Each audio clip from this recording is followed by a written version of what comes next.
Roth conversions can be an amazing tax strategy if you do it the right way. If you do it the wrong way, it could be costly. So let's talk a little bit about contributions versus conversions. Now, at the end of the day, contributions are where you're taking money out of your specific checking account, or maybe it's coming from your paycheck, and you're contributing to a retirement plan. And in this case, let's say it is a Roth account. Well, when you put money in that Roth account, there are certain limits that say that you cannot earn a certain amount of money over a certain threshold in order to be able to be eligible to be able to contribute to that Roth account. So that's contributions, right? Conversions are what we're talking about today, and sometimes people get those two things confused.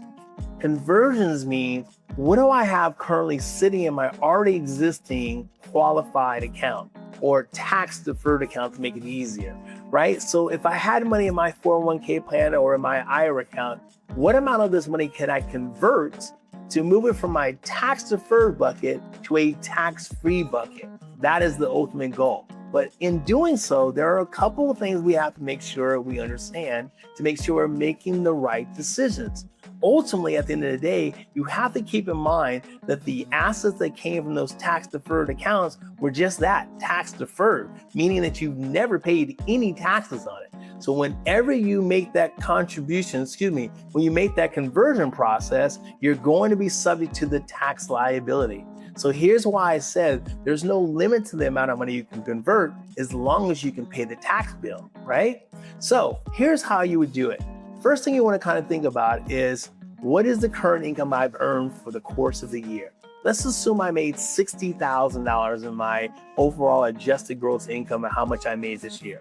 And that $60,000 is what I'm going to pay taxes on if I do nothing else. Well, I also realized that I have this account over here, my 401k plan, that has $1 million saved up in it. Now that $1 million, at some point in time, Uncle Sam says, guess what?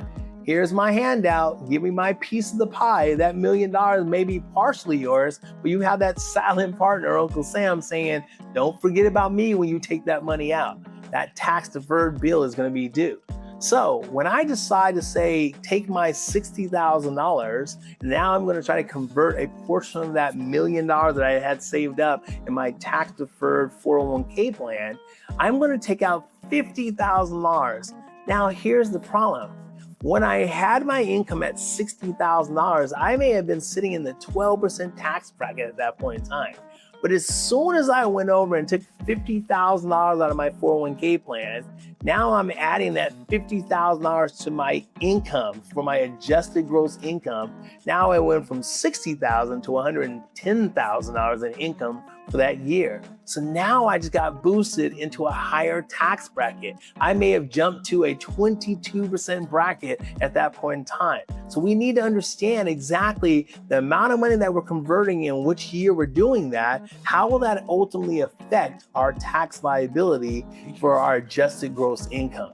That is one of the biggest things about the dance that we have to play right now to make sure we're doing something that's going to be advantageous to us and don't hurt us down the road.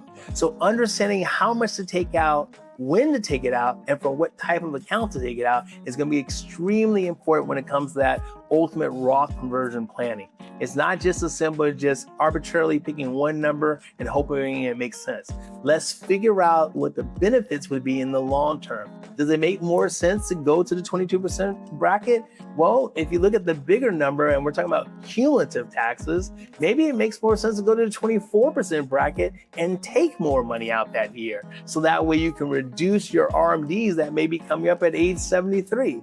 There's all these different strategies that may come about that you need to be able to consider when the ultimate planning process is to reduce your tax liability. Listen, if you like help in these strategies and learn more about how to do this the proper way without you having to try to figure out all the tax strategies and goals and what's going to be more advantageous to you long-term or short-term, this is what we do day in and day out. Feel free to reach out to us. Click the link below, subscribe, connect with us, lock in a time that you'd like to work with us and have us be able to go out there and show you exactly what needs to be done. Look forward to talking to you guys on the other side. Be well and blessed. I can't wait to see you in our office, and I'll see you guys on the other side. Bye-bye.